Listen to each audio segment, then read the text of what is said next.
I hope you've all had a lovely, lovely evening so far here at the Tabernacle with with these wonderful, wonderful, I think quite inspiring stories. We had the story of Marie. We had the story of Sophie from London. We had the story of Christy. And wasn't Gary's story great? And now I'm going to try not to lower the tone and lower the inspiration with my little story about human rights. And my book's called Human Rights, the Case for the Defence. And having been a lawyer for 30 years this autumn, it was pretty depressing in the middle of the pandemic again. We've all, I think many of us have been living with our subjects and our books in the pandemic. It was a bit strange to be asked to go back to basics and make the case for defence of human rights. And I thought, don't be silly. Nearly a quarter of the way into the 21st century, we don't need to explain to people what their rights are and why they need to be defended, right? Surely people know by now. I felt a little old, a little bit tired. But I'm glad that we have publishers and we have people who remind us that everyone doesn't live in our own head, even in lockdown, even in a pandemic. And what I found on my journey of going back to basics, after all these years of thinking that I knew about human rights, and surely everybody agreed with them, is that they still can provide us, I believe, with hope in dark times. That's the Home Office on the phone, but don't worry, we carry on anyway. And I believe passionately, having been on the journey of going back and rereading and going back to scratch and pretending I knew nothing, you read a lot to write a bit, is my experience. I don't know if colleagues feel the same. I felt it was important to go back to basics and decide, where do human rights come from?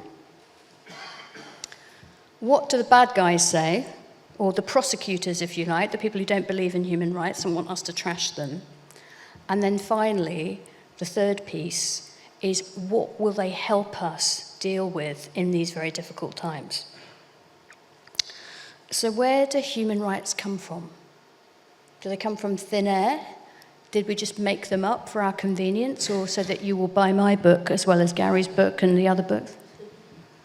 I think they come ultimately from two really, really powerful ideas. The first is a belief in the dignity of human beings, and there'll be a glass of whatever, lemonade, bought by me for the person who can remember which other of our authors this evening used the word dignity explicitly in their 15 minutes. The idea that we are all born equal in our dignity and therefore our fundamental rights, no matter where we were born, in a first world beautiful NHS hospital or in a refugee camp in Syria. And the second very important idea from which human rights must spring is the idea of democracy, which comes onto the scene a little bit later in the human rights story, but nonetheless, can you imagine any kind of functioning democracy without, at the very minimum, free speech, fair trials, the right not to be locked up by your political opponents or whoever's in charge at the moment, free elections, freedom of thought, conscience, religion, and so on? And dignity is the perfect blend of the old ideas and sometimes opponents of liberty on the one hand and equality on the other hand. How many times in your life have you been told by politicians or journalists or professors that you must choose between freedom or equality? It's one or the other, right? The red team or the blue team. These two concepts can't coexist.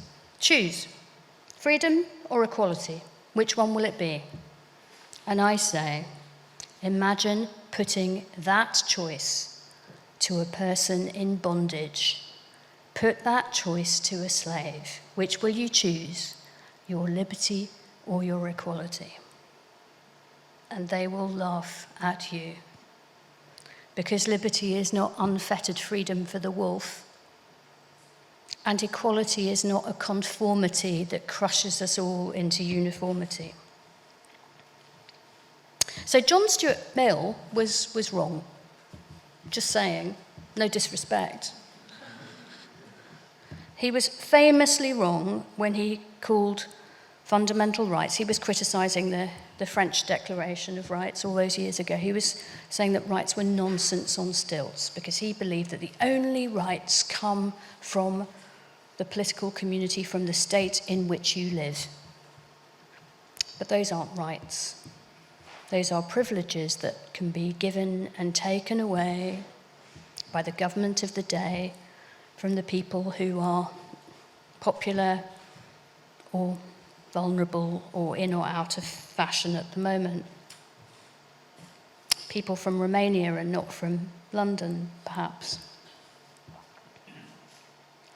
But he has many successors who think that human rights are nonsense on stilts. And some of them are in good faith and many are in bad faith.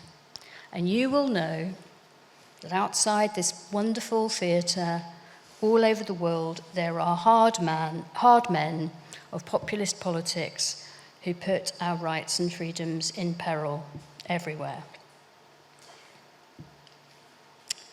I say that we need to rediscover and reimagine our human rights in a way that animates not just law, but personal ethics, community morals, and crucially our politics as well. This is our civil and political rights that I refer to, free speech, fair trials and so on, but also our social and economic rights to food and shelter and medicine, and our cultural rights. Our cultural rights to gather like this, to talk about books, to celebrate music and theatre, our rights not to have our culture and civilization erased anywhere on the planet.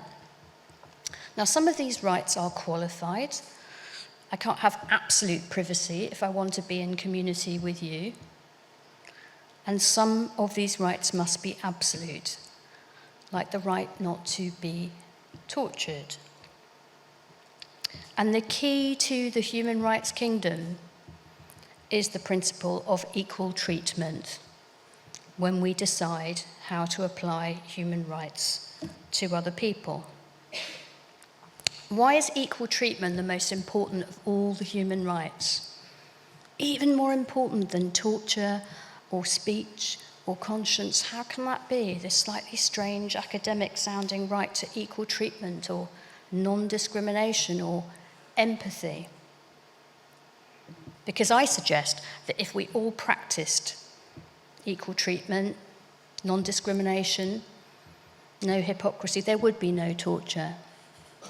How many times have you heard so-called champions of free speech try to cancel the rights of protesters?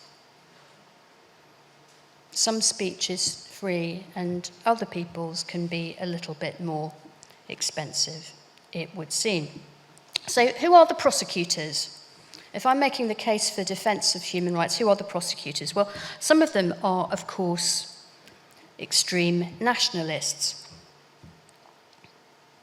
So they don't like all this international human rights stuff, this universal human rights stuff, this idea that any human being anywhere is entitled to their dignity. The irony of these extreme nationalists is that some of them are extremely international in the way that they work, right? They sit on their Lear jets and in the VIP lounges, and they don't challenge each other for their passports. Because the platinum credit card will say it all. That's the only passport that you need. And they collaborate and they cooperate in their politics and in the way that, as we've heard, they control so much of the world. And populist politics on the left and the right makes noises about unelected judges and pesky lawyers. They divide and rule communities and countries and people who have far much more in common with each other than they do with these gazillionaires. If they're to the right, they think that human rights is undercover socialism, a Trojan horse for the kind of more equal society that Gary may have been advocating. If they're to the left of politics, they think that to believe in human rights is some kind of human shield or defense of the wealthy and the powerful, something that stands in the way of a more revolutionary politics. They remember the way that they think human rights were used to criticize, for example, the Soviet Union or the People's Republic of China. Well, guess what? Those human rights abuses really happened. Those criticisms did not need to be fabricated. But rights didn't begin in 1945 or 1948. People's struggles are as old as people themselves. The irony of some English rights nationalists is they think that Magna Carta is fabulous. They think that rights struggles belong in your own community and your own country, but